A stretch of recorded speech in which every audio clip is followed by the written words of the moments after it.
राजनीति में अभी नाबालिग हैं मेरी नज़र में तो, और उनको नॉलेज नहीं है और उनको ये पता नहीं है कि मुझे चेयरमैन किसने बनाया। जी।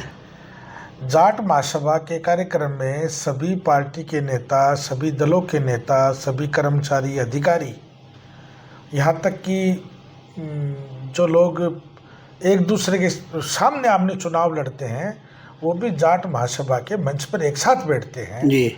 अब्दुल वाहिद, आप देख रहे हैं दर्शक 11। मेरे साथ मौजूद है राजस्थान मदरसा बोर्ड चेयरमैन और कांग्रेस पार्टी के युवा नेता एमडी चोपदार साहब। सर, आपका स्वागत है।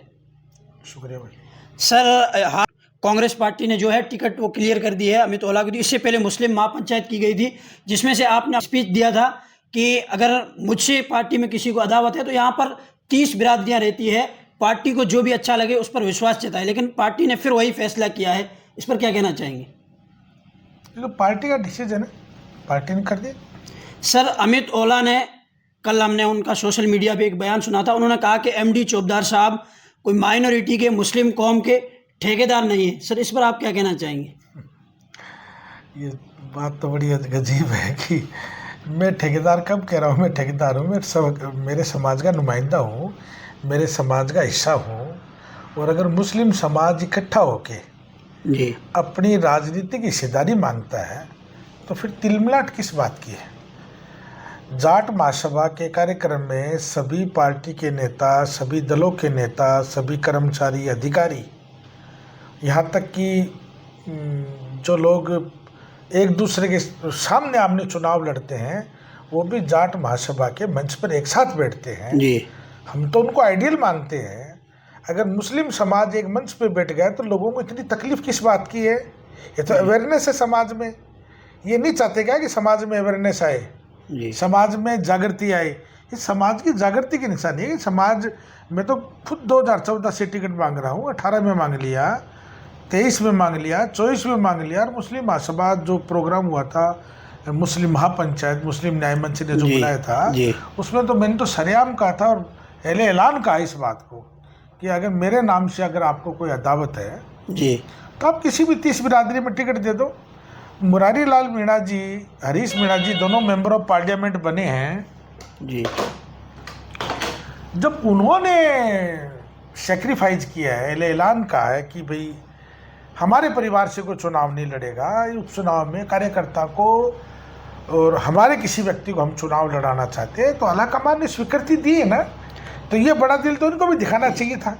सर, अमित ओला ने ये भी कहा है कि एमडी चोपदार जो है वो भाजपा के मदरसा बोर्ड चेयरमैन है। वो राजनीति में अभी नाबालिग हैं मेरी नज़र में तो, और उनको नॉलेज नहीं है और उनको ये पता नहीं है कि मुझे चेयरमैन किसने बनाया।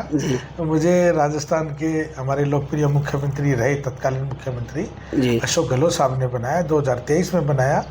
और आज मैं राजस्थान मदरसा बोर्ड का चेयरमैन हूँ तो माननीय न्यायालय की आदेश से मैं चेयरमैन हूँ, न कि भाजपा सरकार से। भाजपा सरकार ने तो 28 फरवरी को हटा दिया था मेरे को जी। 28 फरवरी 2024 को मेरा एक लेटर जारी करके मुझे हटाने का आदेश जारी कर दिया। आपने कोर्ट का फिर दरवाजा खटखटाया? मैंने कोर्ट का दरवाजा खटखटाया और राजस्थान का पहला व्यक्ति हूँ पॉलिटिकल अपॉइंटमेंट में जो हाईकोर्ट से जीत के आया और स्टे लेके आया और वापस बैठा हूँ मदरसा बोर्ड में। उनको जरा नॉलेज दीजिए आप राजनीति का। जी सर, अभी माइनॉरिटी में एक तरीके से नाराज़गी देखने को मिल रही है जब से टिकट फाइनल हुई है। एक तरीके से लोगों में रोष है, नाराज़गी है। अब विधानसभा चुनाव में सर क्या लगता है? दुख तो होता ही है सभी को। एक समाज 70 साल से वोट दे रहा है, एक समाज उपचुनाव की टिकट मांग रहा है। मैं तो बार बार कहता रहा था कि 1 साल का तो मेरे ख्याल से कार्यकाल चला गया इस सरकार का, और अब की बार शायद परिसीमन भी होने का चल रहा है। तो परिसीमन के बाद में लोगों के सिस्टम और ज्योग्राफिकल एरिया बदल जाता है। तो मेरे ख्याल से 3 साल का ही वो एक तरीके से वो विधायक सा रहता है। तो उसकी जो होती है तो उसके लिए इतना उठापटक करना, इतना ये करना कोई जरूरत ही नहीं थी। मुस्लिम समाज सदैव रहा है। हम तो कह रहे थे आप अपने किसी वेल विशर को टिकट दे दो, बिल्कुल किसी मुस्लिम व्यक्ति को दे दो, आपके पास तो सारे मुसलमान ही हैं जी सर, दूसरा तो कोई है ही नहीं।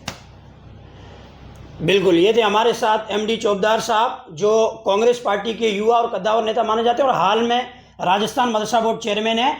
एमडी साहब का ये कहना है कि अमित ओला जी है, उनको पॉलिटिक्स का भी नॉलेज लेना चाहिए। मैं गहलोत सरकार में ही राजस्थान मदरसा बोर्ड का चेयरमैन बन चुका था और फिर भाजपा ने आकर मुझे हटा दिया था, लेकिन फिर मैंने कोर्ट का दरवाज़ा खटखटाया, उसके बाद फिर अभी वापस मैं इसी पद पर हूँ।